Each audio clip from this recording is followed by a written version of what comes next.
see.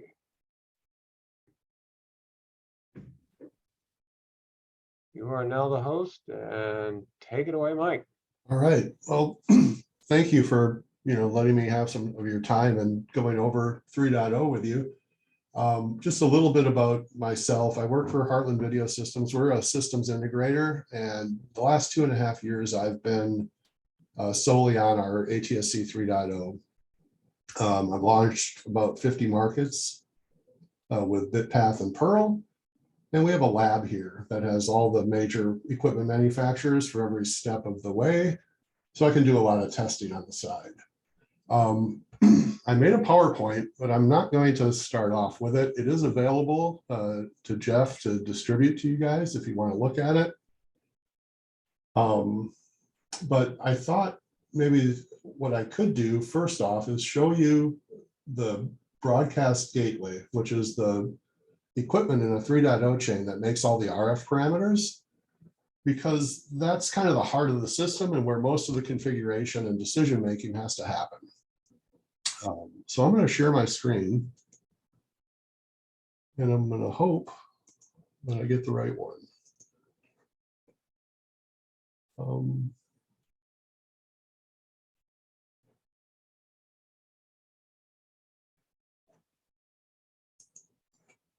You guys see the Triveni digital ATSC3 gateway?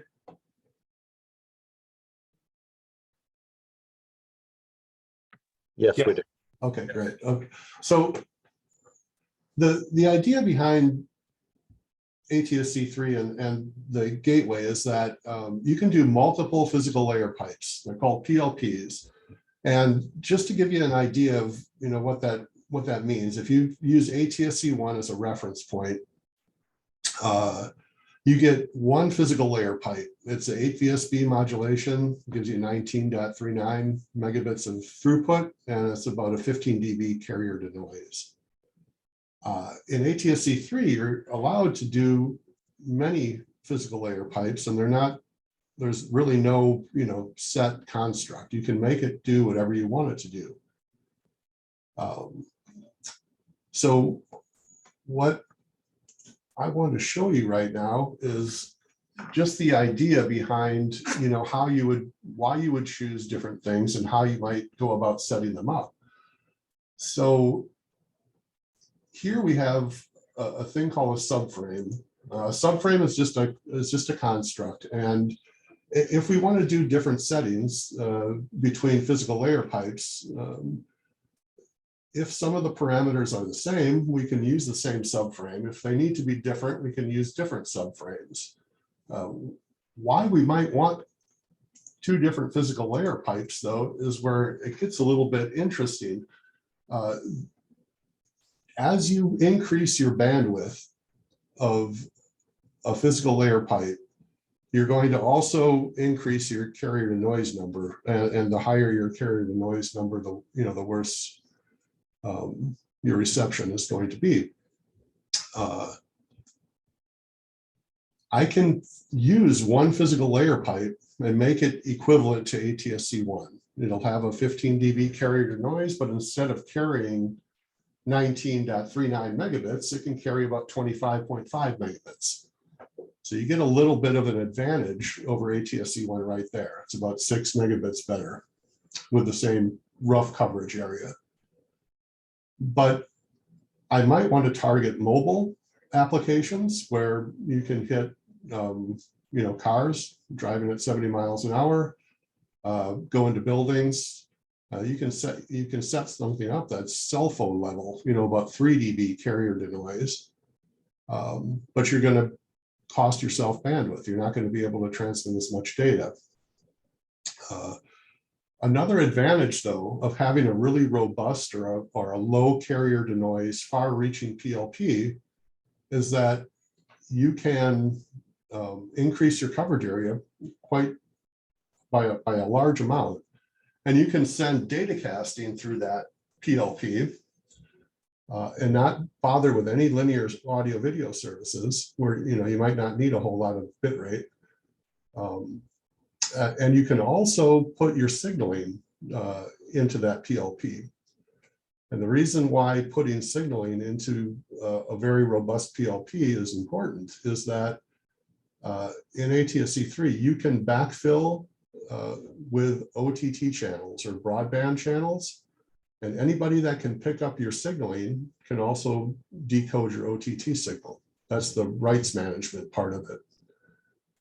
So if you were able to double your coverage by using a robust PLP0, and all you did was put out the signaling that says you have, 10 OTT channels, then a lot more people are going to be able to pick those channels up than if you actually transmitted them as audio video services.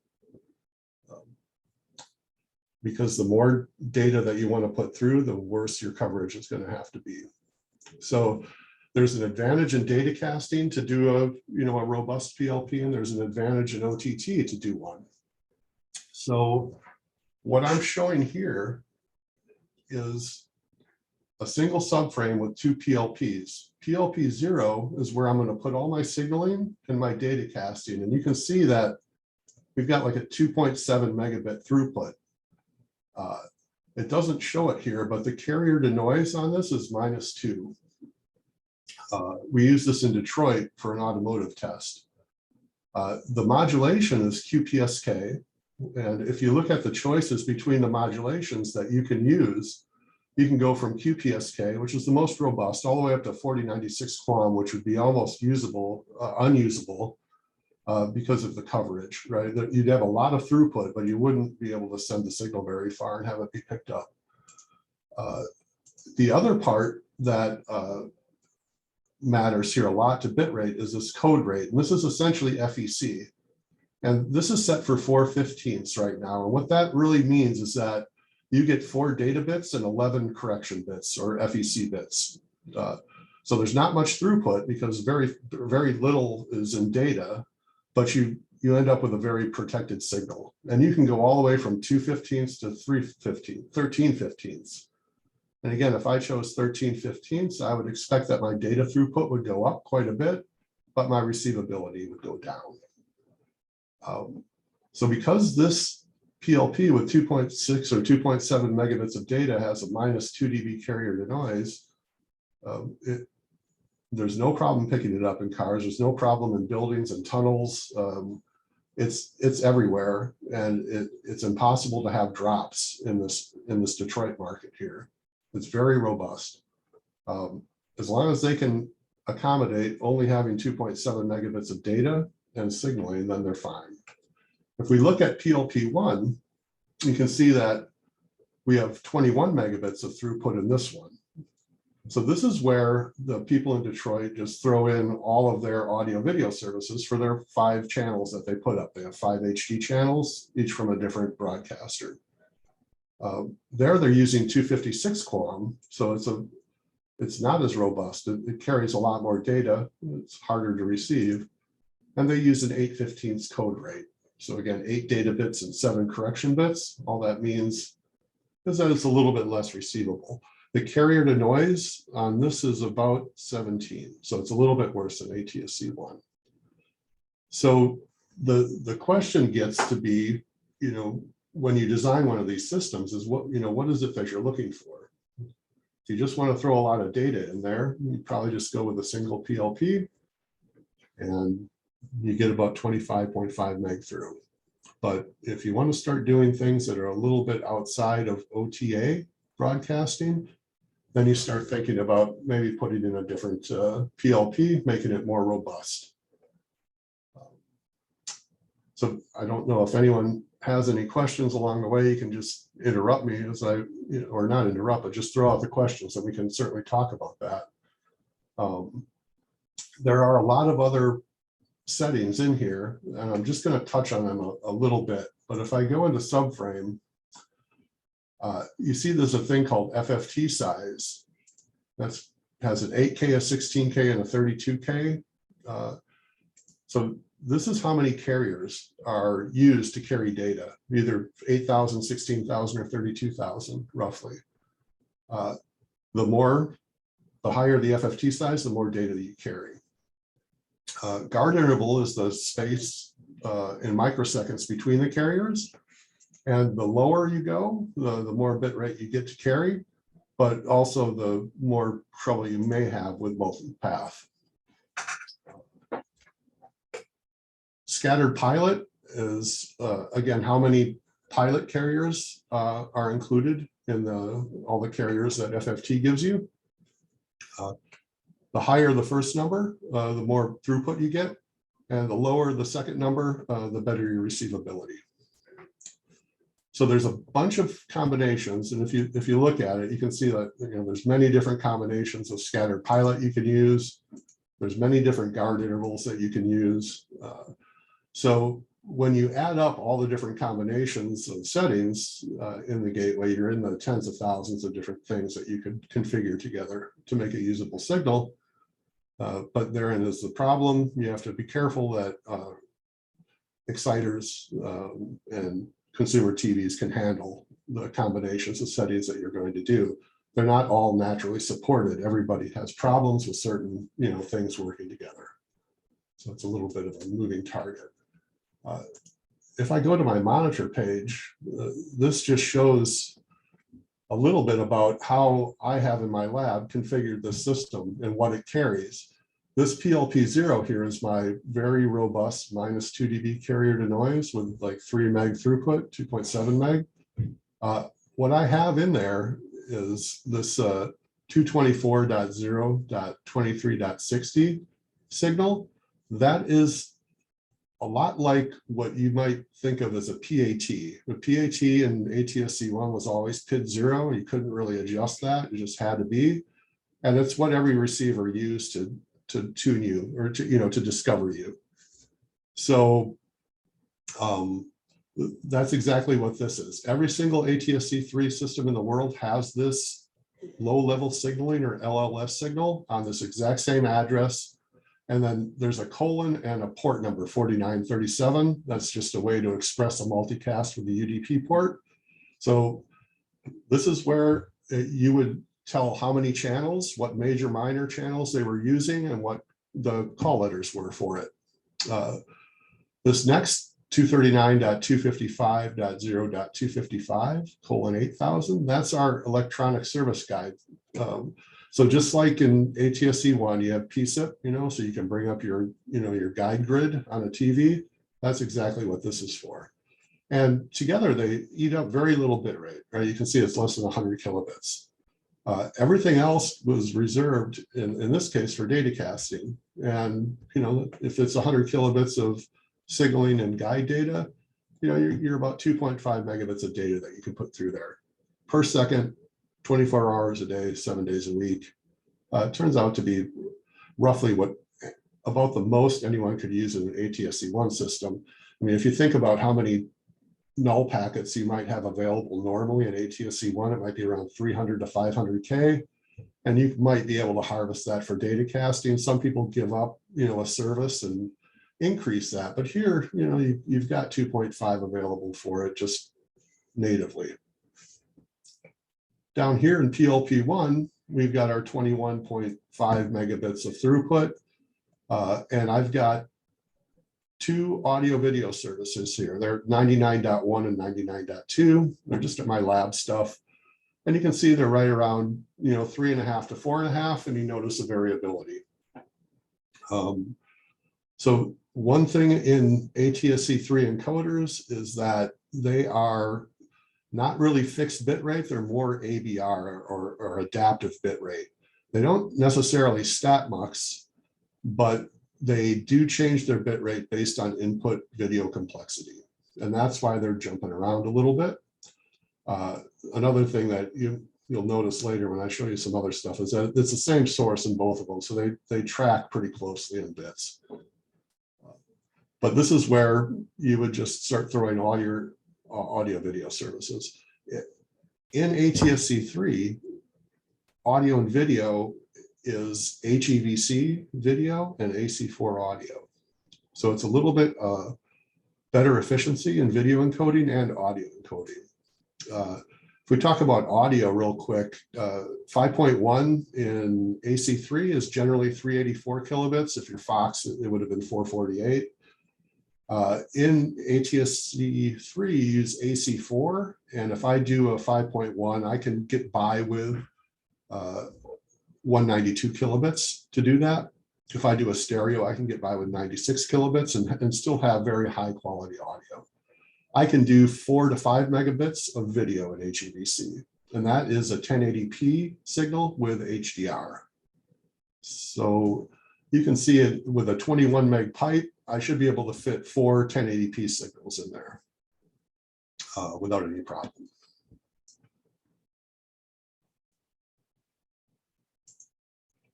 If I look at my tab called STLTP, this is the output of this broadcast gateway.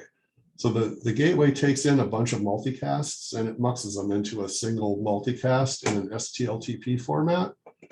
And you just set a multicast output address. It's fairly arbitrary. For us, we assign it based on the last octet of our control address, so we kind of know where it's at. And we use the same thing with our destination port, but it's really anything you want it to be. But this is the signal that you would tune your exciter into. And your exciter setup is really just putting in this multicast address in this port, and it automatically adopts every one of these settings and every one of these tabs based on that STLTP signal. So it's a pretty easy exciter setup.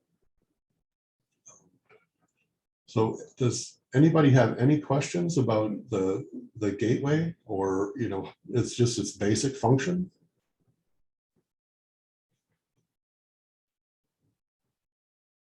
Okay, so I'll just keep going on then.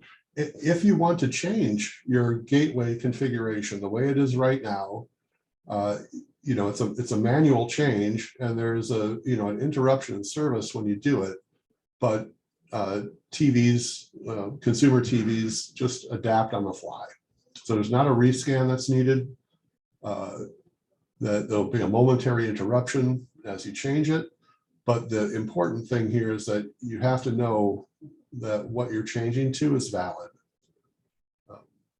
So having an offline system or a lab system to work on is an important thing. So now that and again, this is the last piece of the puzzle, and I just wanted to show that first. Just kind of seems out of order maybe, but if I work backwards a little bit though, we can see what's— Mike, real quick, you were talking about, you said if you need to make changes, you got to make sure it's valid, which of course makes sense. But do these gateways or you know, does it throw out an error, or are you kind of, you know, if you don't have the luxury of a lab system or something offline, you're setting this up and kind of hitting go, and hey, does the picture stay there or does it go away? Or, you know? Yeah, so it's a really good rudimentary question, but just kind of how, you know. It's a good question, and it varies a lot by the manufacturer of the gateway. So the one that I'm showing right now is Triveni, and if we look at, I don't know if we'll be able to see it very clearly, but what do I want to look at here? Scattered pilot. I don't know if you can tell. You can kind of see that 8.2 and 8.4 and 16.2 and 16.4 are ever so slightly highlighted in less gray. And all the rest of them are kind of grayed out, and you can't choose them. So this particular product does prevent you from taking illegal settings in certain cases. But there's other cases though where, you know, you could grab you know, like a 192 microsecond guard interval, and that would actually hurt you in almost any market. You wouldn't want to do that, but it doesn't know that you shouldn't do that, so it'll let you choose that, and then you might end up making your reception just not work or horrible, or so it doesn't stop you in that regard. Also, the other thing you have to worry about is if you make your changes. Let's say I wanted to give more bit rate to my PLP0 and take some away from PLP1, because at the end of the day, you don't have infinite bandwidth, right? You have to split it up between however many PLPs you want to work with. But But let's say I've increased my bit rate here, that would decrease this. And if I decreased it below what all of my services added up to, I would overflow my PLP and I would have problems on air. The gateway will show you that, like my signal line here, this top white line is the aggregate of every service that's going through PLP1. It'll go above the red line. It'll actually show you that it's overflowing, but it wouldn't prevent you from doing that. It just, and so if you make that mistake, then you're off the air. So it's a little bit of a combination of things. Some of the equipment will warn you about, some of it won't. There's no piece of equipment that 100% protects you from choosing some bad choices. And then to make it even more complex, you could make all the right choices. You could do everything according to spec, but your particular exciter may not like the combination because whoever engineered it just didn't test that particular combination, because there are so many combinations that you could use. I ran into it last week with a Gates air exciter where I was using a setting combination for the first time.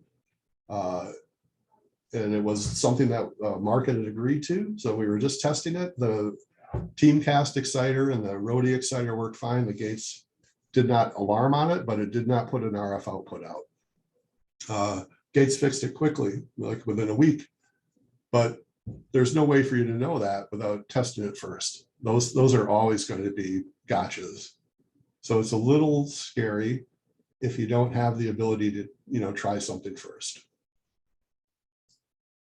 Okay, just kind of gauging the level of trial and error and where we might be with how to minimize that. Yeah, absolutely. It's for me, I'll be perfectly honest. No matter what equipment we work with, the best unit to tell me if I'm doing things right is this guy right here. It's an Ansys SmartGate. I actually am not a particular fan of an Ansys because they are reactionary. Like if they don't support something, they'll eventually get to it if somebody bought their equipment and they want to try it. Whereas like Triveni and Digicap are more proactive maybe. But their GUI is by far the best one for making sure that you can't make wrong choices within reason, right? Some of the stuff you can't help, like I mentioned before, but I will usually, no, that's a lie. I will always use my Ansys SmartGate to set up the initial mod cod, and then I'll just copy it into the other units because it does actually clearly tell me what's okay to use and what's not. And anytime I make an error, this alarm down here will tell me very clearly what it is that's wrong. So it's a kind of a cool thing. There's not very many people that we don't work with 3.0 launches, but even with the people that we didn't work with, if anyone had any questions or wanted to work with me in the lab, I'm always open for that. Because it just works better to test things out here. It doesn't take that long. But it'll save you some pain and suffering in the long run.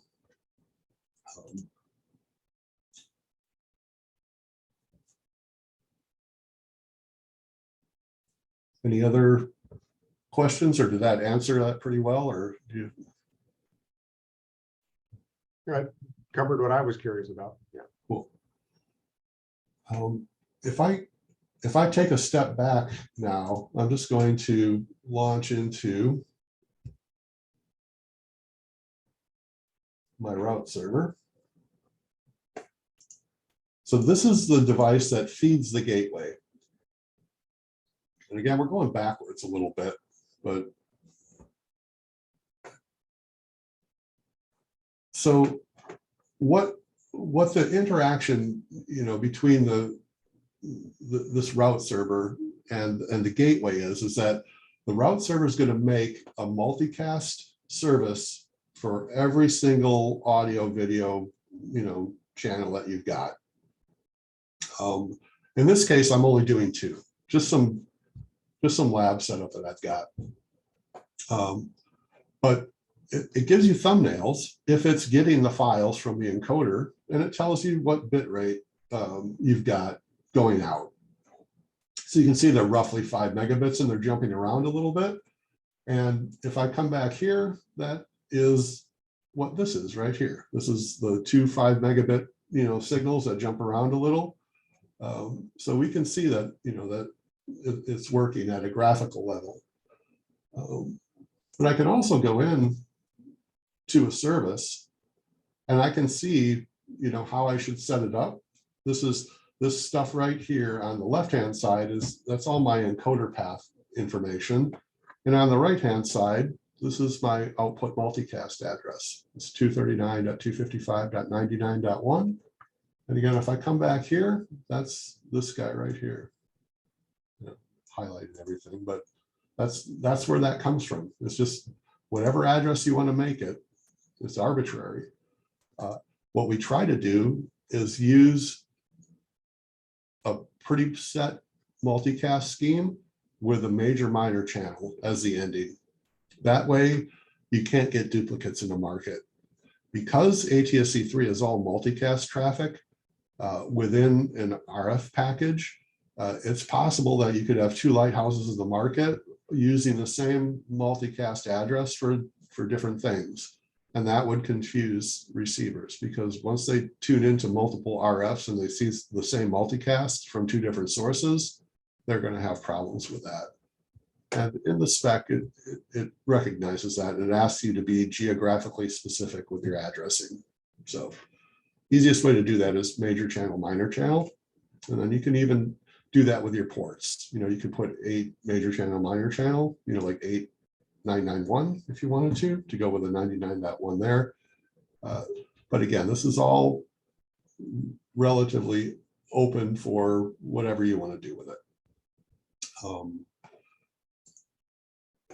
This is my service level signaling. This is like a PMT almost. If you want to try to get a reference in your head from ATSC1, but it shows the incoming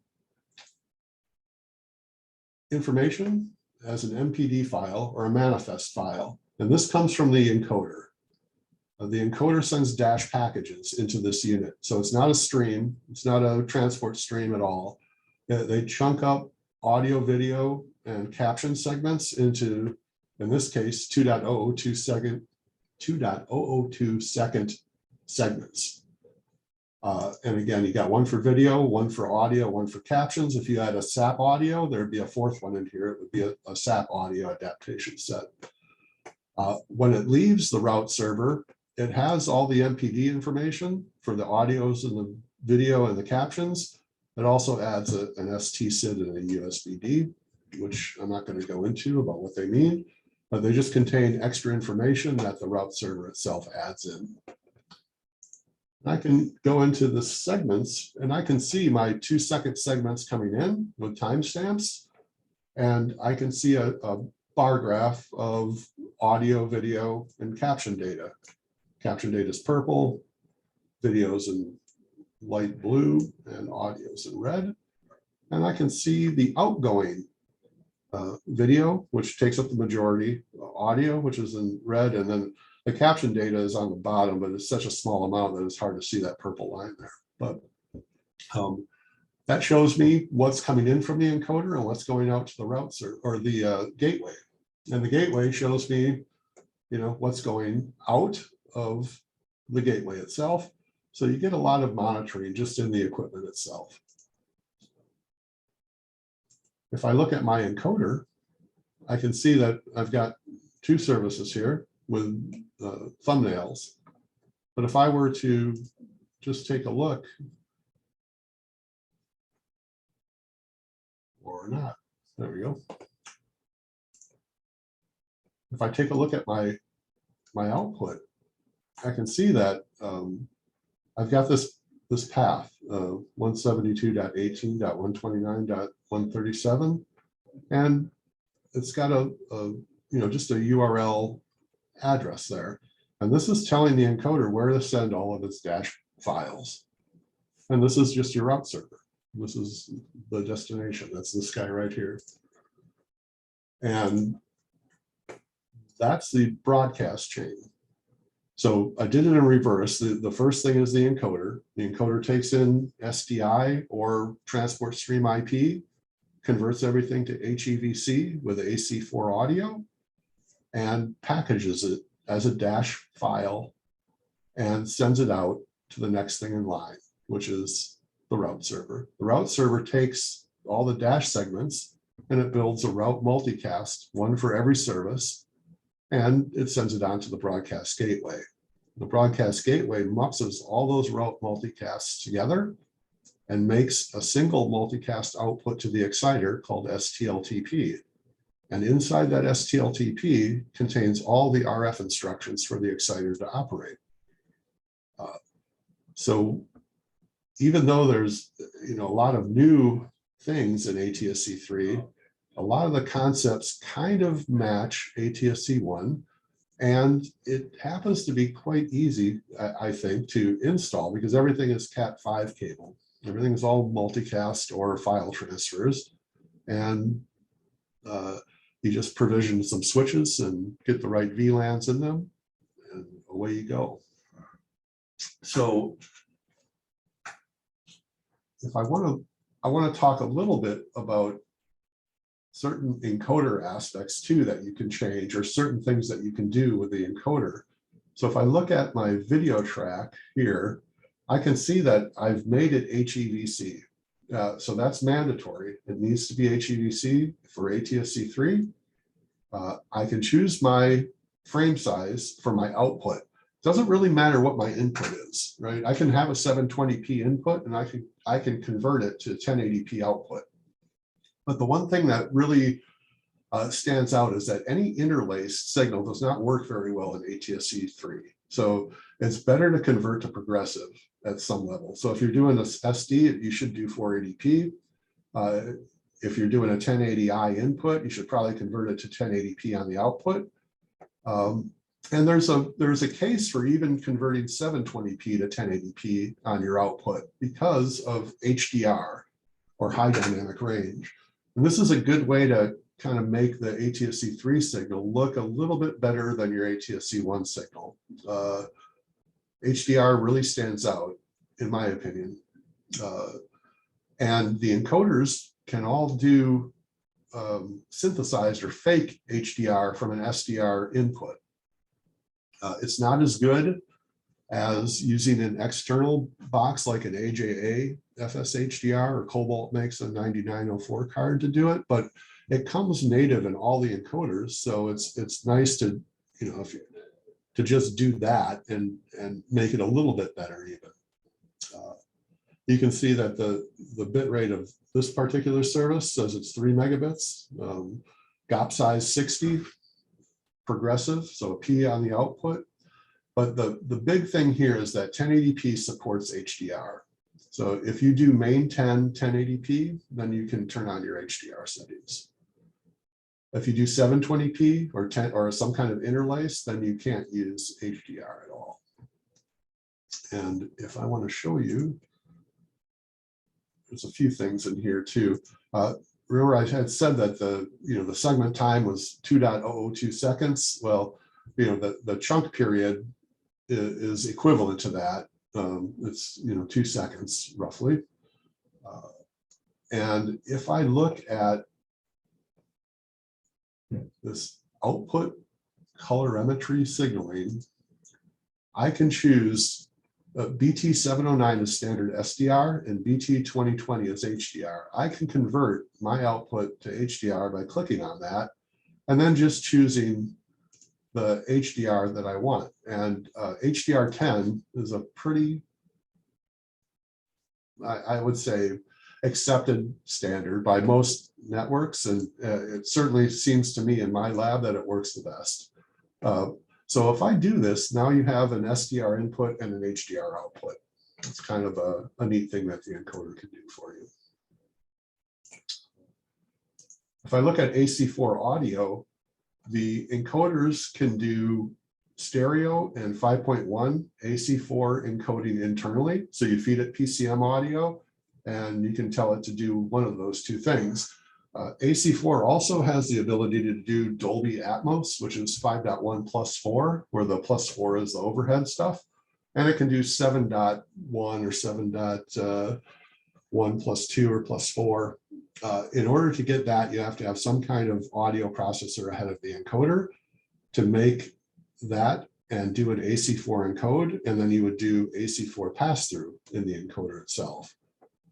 Don't see a lot of that outside of my lab, just because nobody really has 7.1 or Dolby Atmos content. And, it's probably a little bit expensive to try to synthesize that. And that's the reason for that. Closed captions. So captions like we're used to are either 608 or 708. These are the choices here. But in the packager of the encoder, you make a thing called IMSC1. That's what it shows right here. And IMSC1 is just going to get derived from the 608 or the 708. And it's actually proper to do the 608 as a source for a couple of reasons. One is that 608 should always be there, where 708 sometimes isn't. And there are a lot of different styles of 708, but 608 is very constant, right? There's only one style of that. And it makes the captions conversion in the packager much more reliable. But that's how you get captions into the system. And the last thing I want to show you in the encoder is if you go to your dash packager, you can see again the 2-second segments, the time or the start date of everything is linked to January 1970, January 1st, 1970. It seems odd. I can't even explain that, but it's a system time issue. And then DRM, which is digital rights management or encryption, is done in this packager as well. That is the ability to encrypt your audio video service on a service by service choice. It's not mandatory, it's an optional thing. Many networks will mandate that, I think, when it becomes a little more tested. Right now, it's kind of the early days, but it does work. In this case, what happens is you get a Widevine account, and you sign up with A3SA, and you get your keys for encryption and decryption, and you send your encrypt and decrypt keys together. And anybody that receives your signal is never going to know that you're encrypted. It'll just automatically decrypt with the keys you send along. And that seems odd, maybe. Why do that if you're just going to automatically decrypt? But it kind of sets the foundation for pay channels. If everyone can get to the point where they're encrypting and sending decrypt keys along and everything's working, then they can start to determine what channels they want to not send the decrypt keys along unless somebody pays. And there's obviously a lot of workflow and back office stuff that has to happen for all that to work. But again, the starting point is you encrypt it and send decrypt keys, everyone gets it, and nobody knows that you're encrypting at all. It's just the technology is there. And then there's some adaptation settings here. You get to describe your video, and you get to describe your audio and your captions. And here we have audio 0 and its role as main. If I had a SAP audio, there'd be another one in here. It would be audio 1, and its role would be alternate. And this is just the way that you determine how receivers will pick up your main audio versus your SAP audio.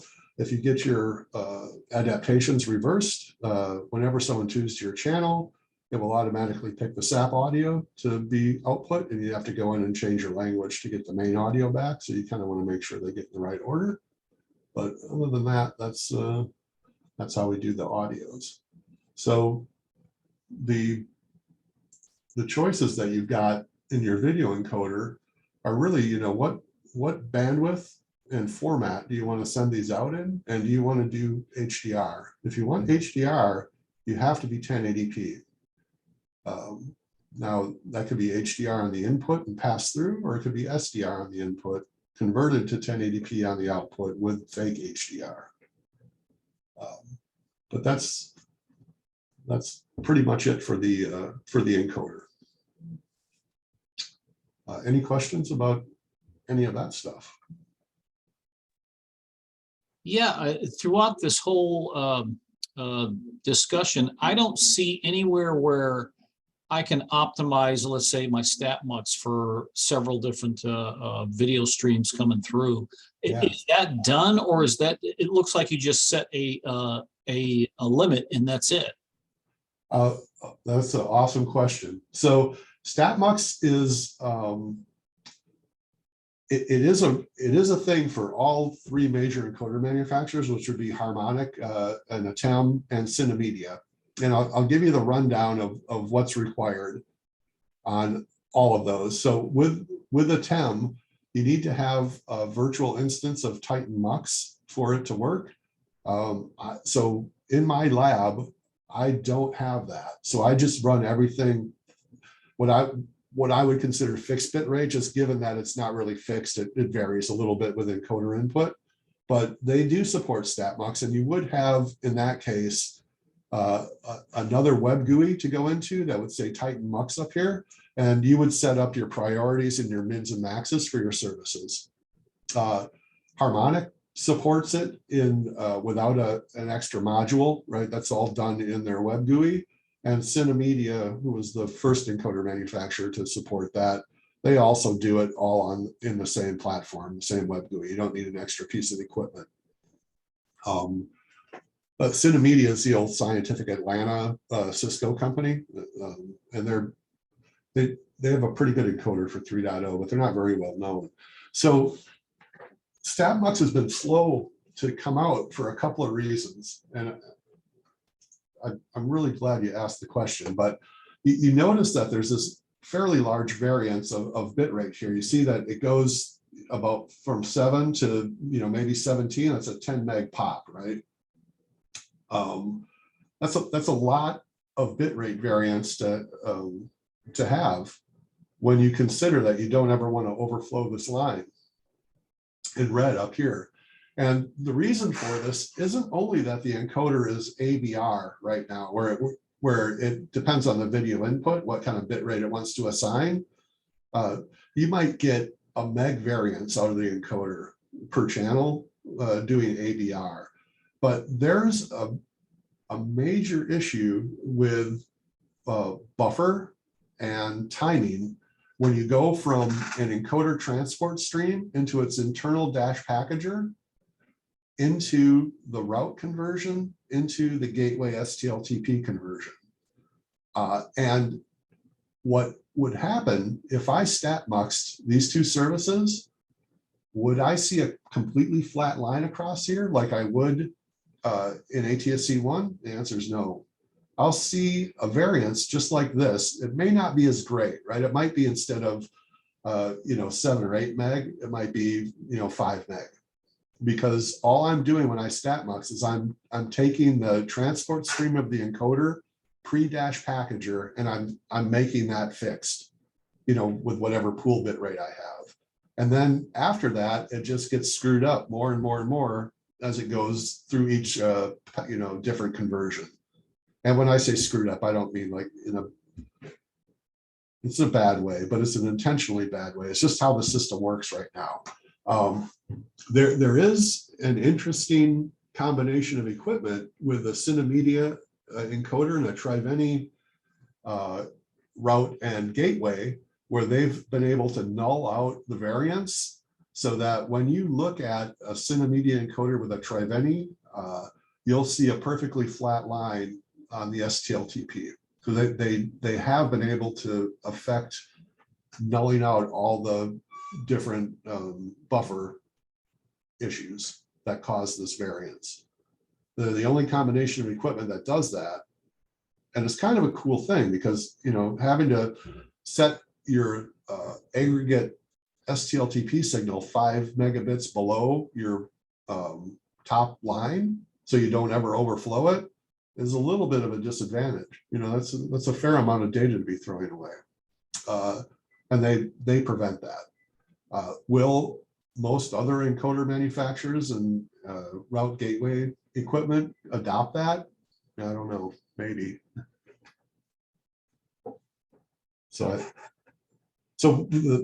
If I could just summarize that long answer is that StatMux is available, but it's not as effective as you'd hope it would be.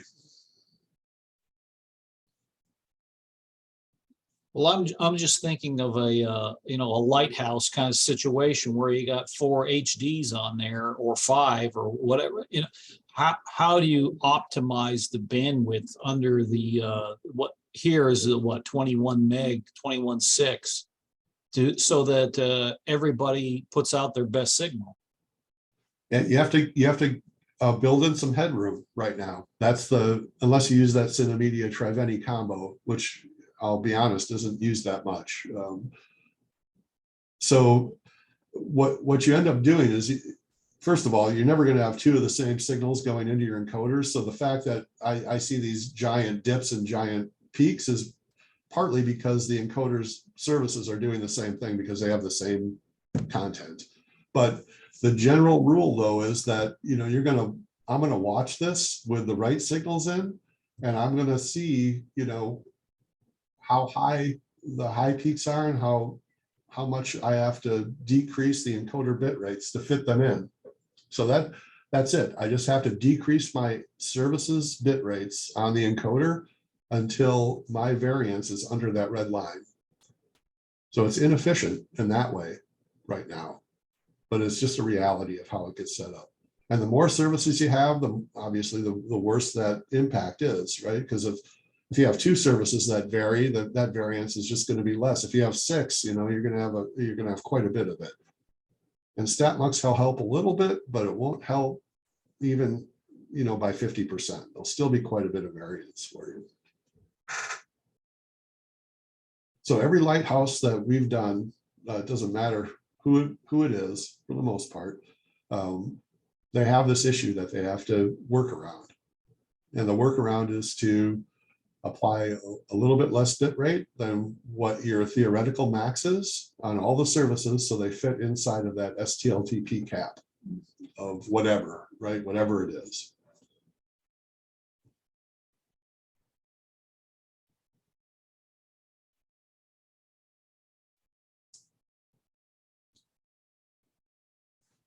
Does that make sense? Yeah, it makes sense. I don't know if I like it. No, it's horrible. I agree. I think everyone agrees that that's like probably the worst part about the ATSC 3 right now, you know, is this kind of this issue. The solution for it is now it's out there, right? The ability to be able to, you know, to take these variances and null them out.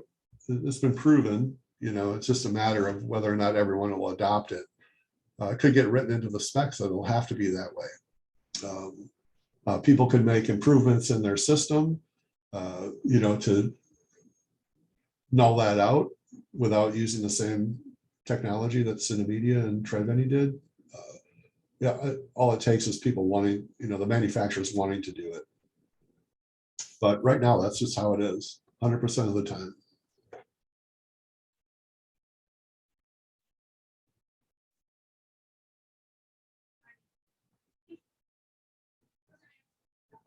So another thing that I want to talk about, I'm just going to launch a config app here for the Triveni. If anyone has any questions about anything, just let me know. You know, even if it's something that we just went over, I'd be glad to go back and talk about it more. But there's a signal signing aspect that I just want to cover real briefly. Signal sign is mandatory in ATSC 3. Unlike DRM or encryption, where we said it was optional, it's up to the individual networks or the individual, you know, stations to do it on a channel by channel basis. Signal signing is mandated, and the owner of the lighthouse is responsible to do it. Anyone that's a partner or a contributor to a lighthouse gets covered, but the person that actually owns the lighthouse transmitter needs to put these certificates in their broadcast.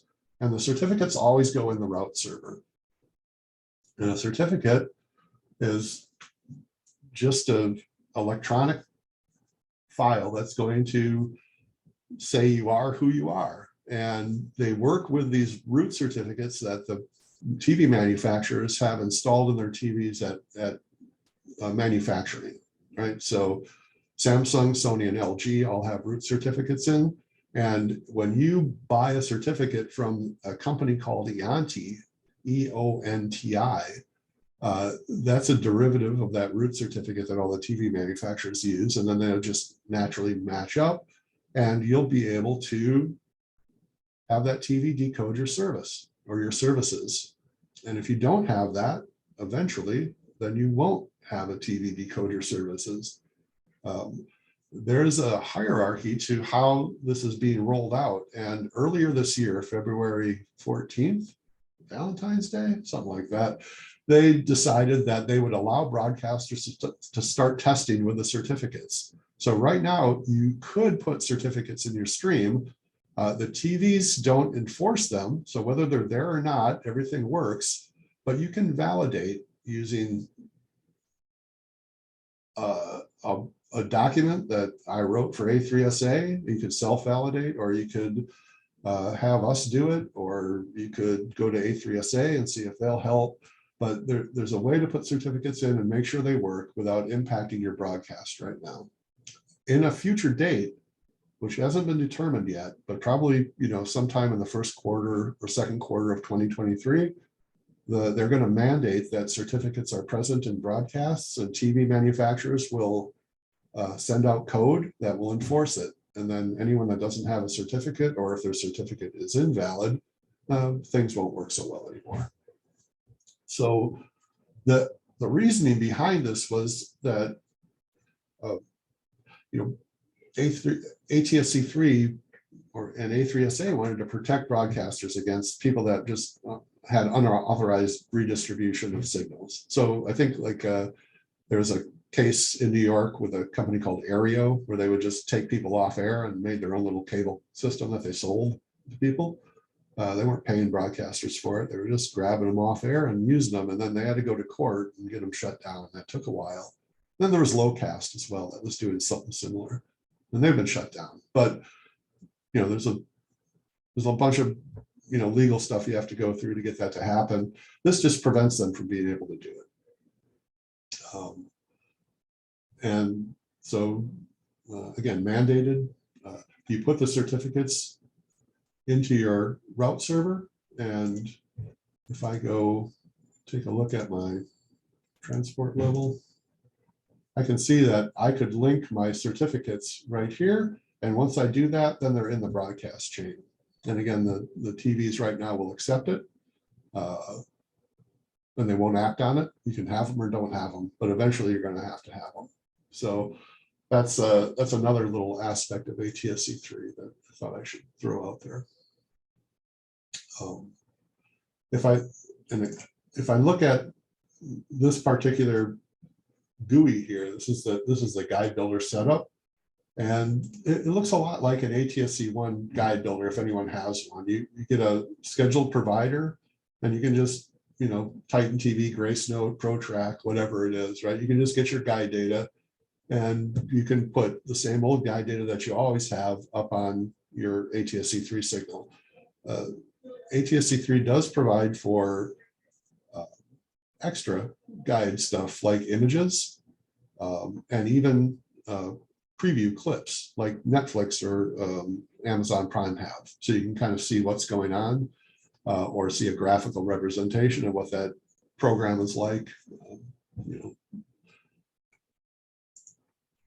if I go into my networks, this is where I would set my channel numbers.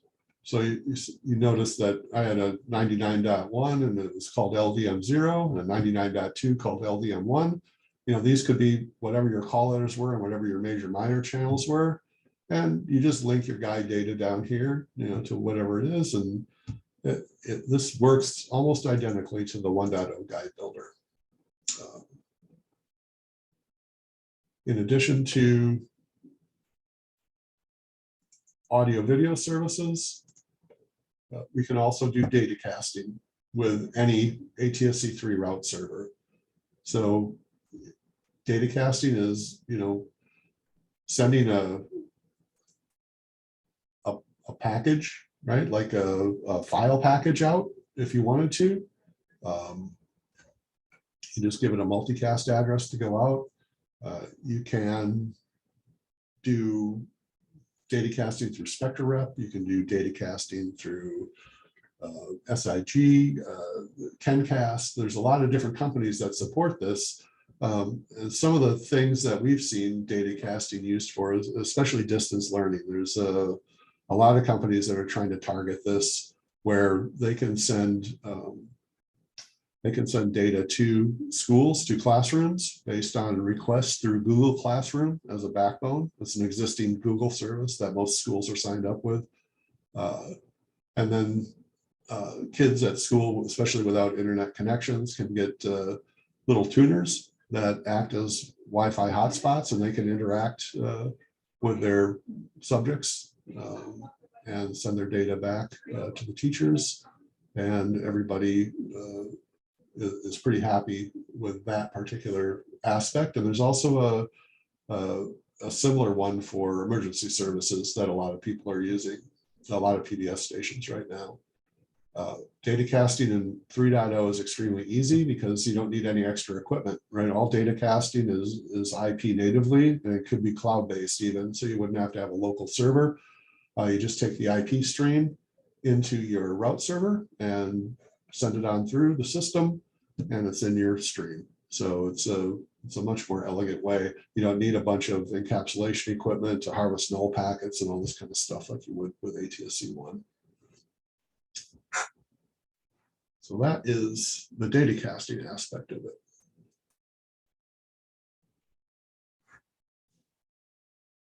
So that's really the end of the equipment that I wanted to show you. So I've got just a little bit more that I have in a PowerPoint that I thought I'd throw out there. But before I do that, any last questions here before I leave that?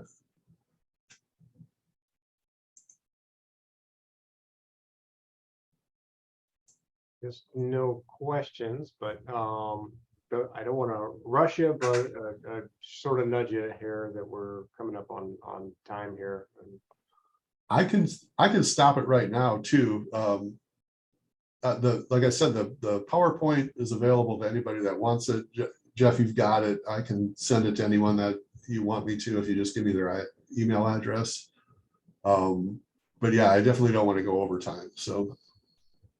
Well, I'll throw it out to the group if they want to continue on, or if we have to get moving along.